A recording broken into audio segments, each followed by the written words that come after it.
Good morning everyone, welcome to Puja's family. তো কিছুদিন ধরে তোমাদের সামনে না কোনো শর্টস না কোনো ব্লগ কিছুই তোমাদের সাথে শেয়ার করতে পারিনি, কারণ যারা আমার ডেলি ভিডিও দেখো তারা বুঝতেই পেরেছো যে আমার মন মানসিকতা খুব একটা ভালো ছিল না। কারণ কিছুদিন আগে আমার বাবা মারা যায়, আমি বেশ কিছুদিন ভিডিও আপলোড করতে পারিনি।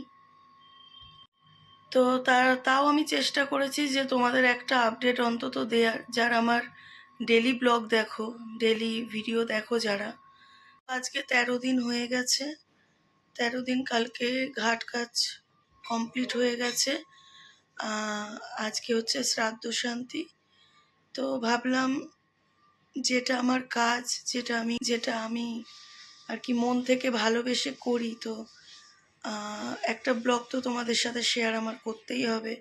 দেখো, একটা ঘটনা আমার সাথে ঘটে গেছে ঠিকই, কিন্তু সেটা পেরিয়ে তো আমাকে আবার সেই আগের মতন করেই চলতে হবে, তাই না? তো মনের দুঃখ, মনের কষ্ট সব মনেই থাক। তো এটা বাইরে প্রকাশ করে আমার লাভ নেই। কি ধরো, আমার যখন 4 দিনের কাজ ছিল সেটাও তোমাদের সাথে কিছু আপলোড করিনি, কারণ সেই মুহূর্তটা বেশ কিছুদিন মন মানসিকতা খুবই ভেঙে পড়েছিল। বাট এখন নিজেকে সামলিয়েছি, কারণ ঘরে আমার আরও তো মেম্বার আছে, তাদেরকে তো আমাকেই সামলাতে হবে। তো ঠিক আছে, কি করা যাবে, যা হওয়ার সেটা আমার সাথে হয়ে গেছে, ইনফ্যাক্ট আমার পুরো ফ্যামিলির সাথে হয়ে গেছে। তো আজকে যেহেতু আমার বাবার শ্রাদ্ধ শান্তির কাজকর্ম হবে, তো একটা ছোট্ট আপডেট তোমাদের সাথে শেয়ার করছি, এই আর কি। তো আজকে হচ্ছে মে মাসের 5 তারিখ, আজকে হচ্ছে আমার বাবার শ্রাদ্ধ শান্তির কাজকর্ম। তো তোমরা সবাই আশীর্বাদ করো যাতে আমার বাবা যেখানেই থাকে ভীষণ ভালো থাকে, সবাইকে নিয়ে যেন সেখানে ভালো থাকে, এটা তোমরা প্লিজ ভগবানের কাছে একটু প্রে করো। নমো শিবায়, নমো নমো শিবায়, সন্ত্রায় কারণত্রয় হে তবে নিবেদয়ামি চত্মানং তঙ্গতি পরমেশ্বর। এতে গন্ধ পুষ্পে শ্রী সূর্যায় নমো। তো এখানে দাদার যা যা নিয়ম ছিল সেগুলো তো দাদা কমপ্লিট করে ফেলেছে, এখন মায়ের কিছু নিয়ম আছে সেগুলো মাকে করতে হবে। তো আমাদের প্রায় ঠাকুরমশাই সকাল 8টা নাগাদ চলে এসেছিল, আর 8টা থেকে কাজে বসেছে, প্রায় কাজ শেষ হতে হতে বেলা 2টো বেজে গেছিলো।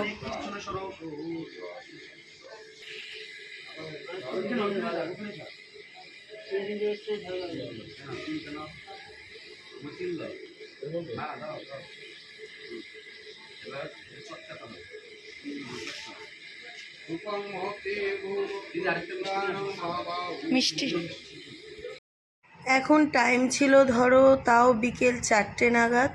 তো বাবার কাজকর্ম তো বেলা 2টোর মধ্যে কমপ্লিট হয়েই গেছিলো, আর ভীষণ ভালোভাবে বাবার কাজকর্ম আমরা কমপ্লিট করতে পেরেছিলাম। তো তারপরে এখানে দেখো অক্ষয় আর পূজা, এরা দুজনে মিলে আম মাখা করছিল, কারণ বিকেল টাইম। একটা দে দে একটা, একটা দে দে। ও মা, সব থেকে বড়টা দিয়েছে। তুমি খাও, আমি খাবো? তা তুমি একটু নাও, আমি একটু নিই, নাও। আছে, আচ্ছা ঠিক আছে, তাহলে আমি এটা খাই। আচ্ছা ঠিক আছে। তোমাদেরকে একটা কথা বলাই হয়নি, দিনের বেলা তো বাবার কাজ খুব ভালোভাবে কমপ্লিট করলাম, বাট এই সন্ধ্যের পর যেহেতু একটা নাম কীর্তনের আয়োজন রেখেছি, তো কীর্তনের দল একটু পরেই চলে আসবে, তাই আমরা সবাই মিলে ছাদে বসে একটু ওয়েট করছিলাম।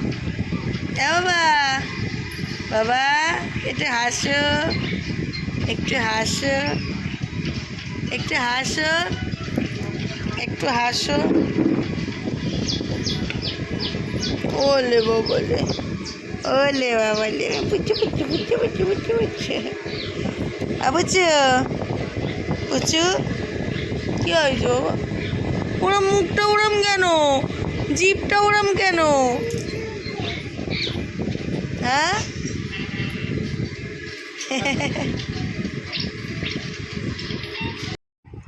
আগে দেখতেই পেলে যে আমটা কোরানোর পর্ব চলছিল, তো এরা কানা রাতে আমগুলো মাখা করেছে কারণ সবাই মিলে খাবে।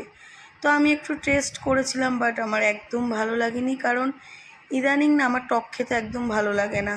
আর তার মধ্যে আমটা বীভৎস ঝাল দিয়ে মেখেছে, যেটা আমি আরোই খেতে পারিনি।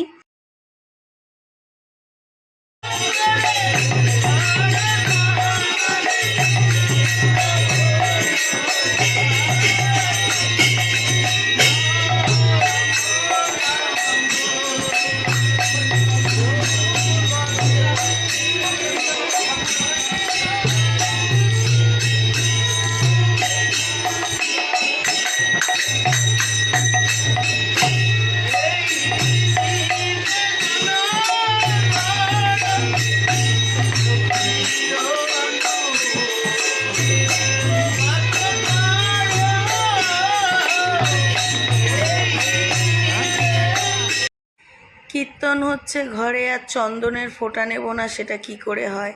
তাই আমার শাশুড়ি মা সবাইকে এরকম চন্দন দিয়ে বুকে আর কপালে এরকম একটা করে ফোঁটা দিয়ে দিয়েছে। আর এখানে এই যে আমাদের টেপিরানি এসছিল ভাইকে নিয়ে, তো ওর সাথে বসে একটু গল্প করছিলাম। দেখো আমি জানি না কতটা কি তোমাদের সাথে শেয়ার করতে পারলাম, বাট যতটা পেরেছি চেষ্টা করেছি তোমাদেরকে আপডেটটা দেওয়ার।